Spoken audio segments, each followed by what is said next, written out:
So, good morning, students. Today we are starting with chapter 4, Footprints Without Feet of the Resolution book. A very interesting chapter. Please, all of you, be attentive. So, the two boys started in surprise, stared in surprise at the fresh, muddy imprints of a pair of bare feet. What was the barefooted man doing on the steps of a house in the middle of London? And where was the man. तो दो लड़के जो हैं वो घूर रहे हैं। Actually उनको क्या दिख रहा है, उनको किसी इंसान के, किसी आदमी के जो है पैरों के निशान दिख रहे हैं। और नंगे पाँव कोई आदमी क्यों घूम रहा है लंदन की स्ट्रीट्स के अंदर, वो एकदम से देख रहे हैं। और पैरों के निशान हैं, लेकिन वो आदमी कहाँ पर है, मतलब उनको कुछ कोई भी नहीं दिख रहा, उनको सिर्फ पैरों के निशान दिख रहे हैं। तो क्या कोई भी आदमी पहली बार तो नंगे पैर क्यों घूमेगा, और अगर घूम रहा है तो वो एक्चुअली में है कहाँ। As they gazed, a remarkable sight met their eyes. A fresh footmark appeared from nowhere. अब वो घूर ही रहे हैं, वो देख ही रहे हैं कि अचानक क्या हो रहा है कि अचानक नए जो ताज़ा पैरों के निशान है वो बन रहे हैं। अब उनको कोई भी नहीं दिख रहा है। इमेजिन करो तुम यहाँ पे खड़े हो और अचानक तुम्हें पैरों के निशान दिखने लग जाएं, तो हाउ फ्राइटफुल इट इज़, कितना डरावना वो होगा। तो ऐसा उनके साथ हो रहा था। उनको पैरों के निशान बनते हुए दिख रहे थे, लेकिन उनको कोई भी व्यक्ति या कोई भी इंसान वहाँ पर नहीं दिख रहा था। Further footprints followed one after another, descending the steps and progressing down the street. The boys followed, fascinated, until the muddy impressions became fainter and fainter and at last disappeared altogether. अब उन लड़कों ने उन footprints को follow करना शुरू किया, और वो उनको तब तक फॉलो करते गए जब तक कि वो धीमे धीमे, मतलब फेंट होते होते और एकदम से डिसअपेयर नहीं हो गए। मतलब उसके बाद में आगे फुटप्रिंट्स बनना बंद हो गए थे। The explanation of the mystery was really simple enough. The bewildered boys had been following a scientist who had just discovered how to make human body transparent. अब एक्चुअली में वो जो बॉयज़ है वो किसको फॉलो कर रहे थे, वो एक साइंटिस्ट को फॉलो कर रहे थे। और उस साइंटिस्ट ने अभी भी क्या इन्वेंट किया था, उसने कोई ऐसी दवाई, कोई ऐसा सोल्यूशन इन्वेंट किया था जो ह्यूमंस को क्या कर देता है, ट्रांसपेरेंट बना देता है। ह्यूमन बॉडी उससे नहीं दिखती है ना। We remember something about Mister India type movies. I hope all of you have seen that movie. तो ऐसा कुछ इसके अंदर हुआ है, उसने कोई ऐसी नई इन्वेंशन की है। Griffin, the scientist, had carried out experiment after experiment to prove that human body could become invisible. Finally, he swallowed certain rare drug and his body became as transparent as a sheet of glass, though he remained as solid as glass. तो अब वो कह रहा है, अब body जो है transparent हो गई है, वो दिख नहीं रही है लेकिन वो सॉलिड है, मतलब वो बॉडी है। ऐसा नहीं है कि वो मतलब आत्मा ही बन गई है, कि वो है ही नहीं है ना, मतलब कि वो बॉडी है लेकिन वो ट्रांसपेरेंट हो गई है, वो हमें दिख नहीं रही है। उसने अभी ऐसा जो रेयर ड्रग है उसी ने इन्वेंट किया और उसी ने उसका सेवन कर लिया, उसी ने उसको पी लिया है। और हमारा जो साइंटिस्ट है उसका नाम क्या है, Griffin. Brilliant scientist though he was, Griffin was a rather lawless person. His landlord disliked him and tried to eject him. In revenge, Griffin set fire to the house to get away without being seen. He had to remove his clothes. Thus, it was that he became a homeless wanderer without clothes, without money and quite invisible until he happened to step in some mud and left footprints as he walked. अब Griffin बहुत बड़ा scientist है, लेकिन वो होता है ना एक लॉलेस पर्सन है, वो कानून नियमों की धज्जियाँ उड़ाने वाला और बदतमीज़ टाइप का ऐसा सा है आदमी है।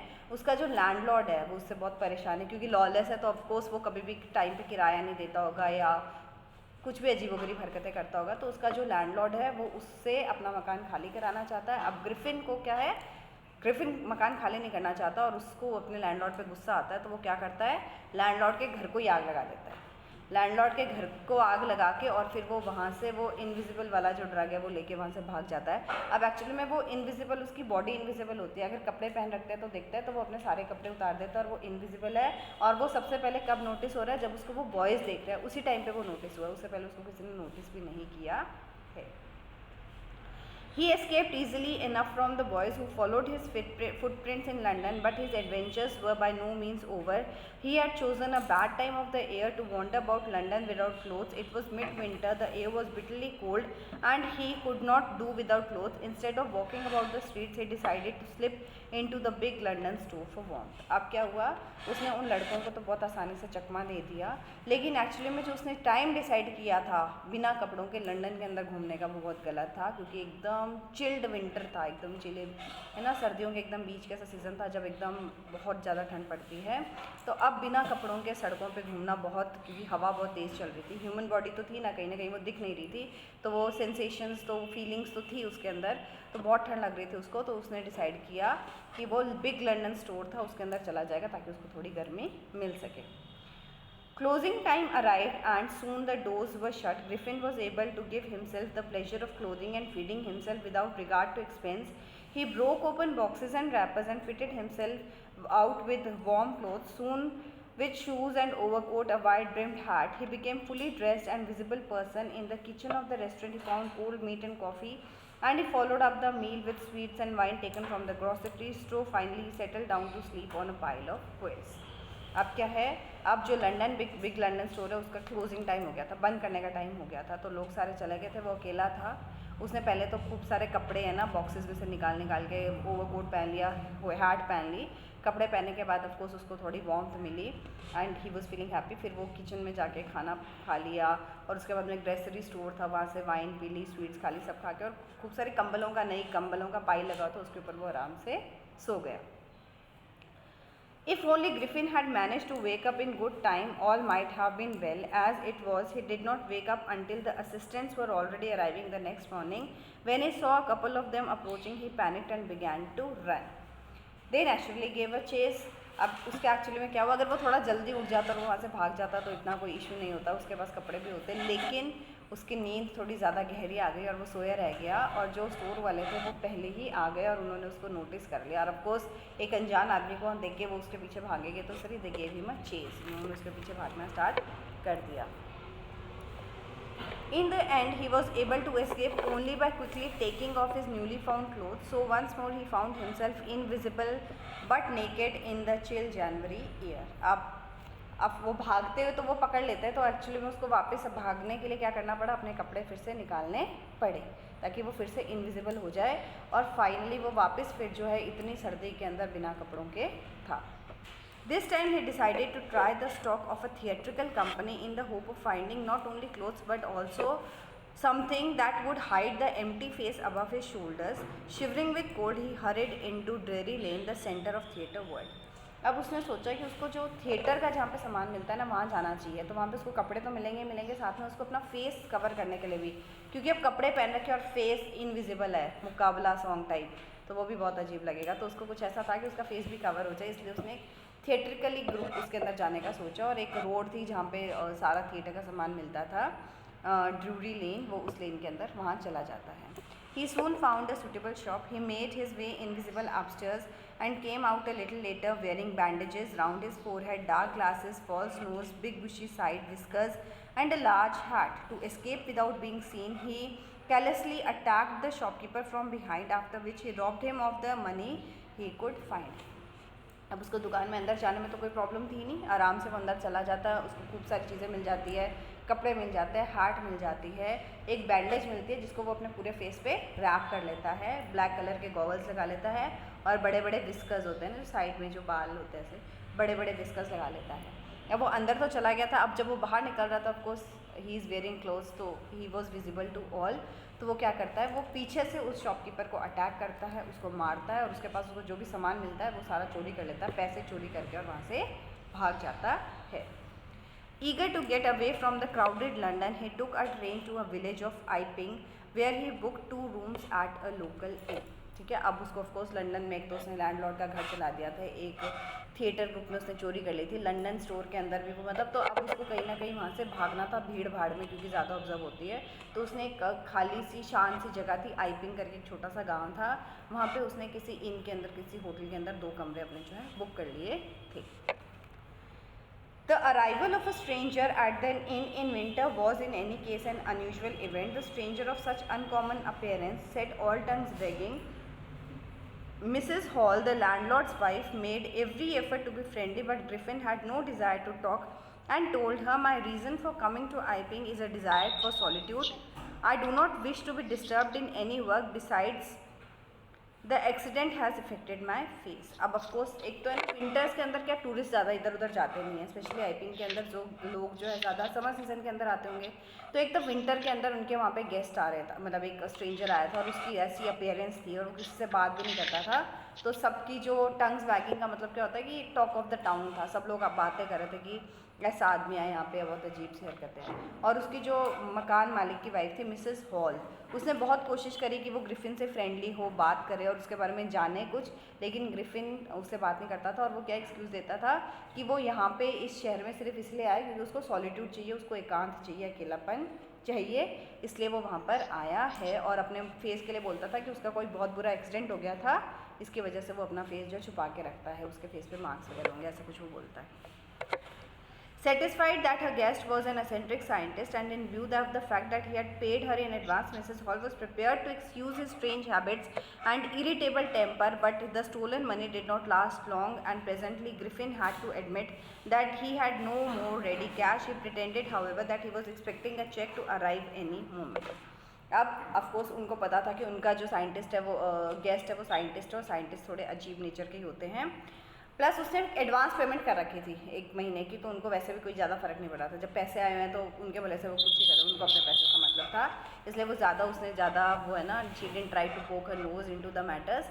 लेकिन हालात कब ख़राब हो गए, जब उसका आपको चोरी किए हुए पैसे कितने दिन चलते हैं, तो उसके जो पैसे ख़त्म हो गए और वो बार बार ये बहाने बना रहा था कि बहुत जल्दी मेरा जो चेक है वो आने वाला है, पैसा आ जाएगा और मैं आपको दे दूँगा। Shortly afterwards, a curious episode occurred. Very early in the morning, a clergyman and his wife were awakened by the noises in the study. Creeping downstairs, they heard a chink of money being taken away from the clergyman's desk. Without making any noise, with the poker grasped firmly in his hand, the clergyman flung open the door. Surrender. Then, to his amazement, he realized that the room appeared to be empty. He and his wife looked under the desk and behind the curtains, and even up the chimney there wasn't a sign of anybody. Yet the desk had been opened and the housekeeping money was missing. Extraordinary affair, the clergyman kept saying for the rest of the day, but it was not extraordinary as the behavior of Mrs. Hall's furniture a little later than that morning. तो सब normal चल रहा था। एक दिन clergyman क्या होता है, जो चर्च के अंदर जो प्रीस्ट होता है वो क्लर्जीमैन, एक दिन सुबह सुबह उनके घर पे चोरी, मतलब उनको आवाज़ आई कि कोई उनके लिविंग रूम के अंदर कोई चोर है जैसे ना, और उनके पैसों वाला जो मिंट है उसको कोई, जो उनकी छोटी मोटी तिजोरी होगी उसको कोई छेड़ रहा है। वो फटाफट डंडा वंडा हाथ में लेके और उसके अंदर जाते हैं और बोलते हैं कि जो भी है फटाफट सरेंडर कर दो। लेकिन वो उनके सरप्राइजली वो क्या फाइंड करता है, वहाँ पे कोई भी नहीं होता है। वो हर तरफ देखते हैं ऊपर नीचे, लेकिन उनको कमरे में कोई भी नहीं मिलता है। लेकिन हाँ, उनकी तिजोरी खुली होती है और उनके जो पैसे होते हैं वो वहाँ से गायब होते हैं। और जो क्लर्जीमैन है वो पूरा दिन बेचारा एकदम सरप्राइज में कि ऐसा कैसे हो सकता है, एक्स्ट्रा ऑर्डिनरी फेयर हो गया, ऐसा कैसे हो सकता है, this can not be possible, वो बार बार यही बोलता रहता है। लेकिन इससे भी एक एक्स्ट्रा ऑर्डिनरी काम जो है वो उसी दिन थोड़ी देर बाद में हुआ। अब वो क्या हुआ, The landlord and his wife were up very early and were surprised to see the scientist's door wide open. Usually it was shut and locked and he was furious if anyone entered it. अब क्या हुआ, पहली बार जो Mrs hall और mister hall है उन्होंने scientist के room का, ग्रिफिन के रूम का जो डोर है वो खुला हुआ देखा। हमेशा वो बंद रहता था और उसको बहुत गुस्सा आता था अगर कोई उसके रूम के अंदर ऐसे झांकने भी कोशिश करे तो कोई उसके रूम में ज़्यादा जाता ही नहीं था obviously. The opportunity seemed too good to be missed. They peeped round the door, saw nobody and decided to investigate. The bedclothes were cold, showing that the scientist must have been up for some time, and stranger still, the clothes and bandages he always wore were lying about in the room. ठीक है, अब उनको लगा, उन्होंने फटाफट गए, थोड़ा सा गेट खोल के जब उन्होंने झांकने की कोशिश करी तो अंदर कोई भी नहीं था और उनको लगा कि ये बहुत अच्छा मौका है, हम तलाशी ले सकते हैं।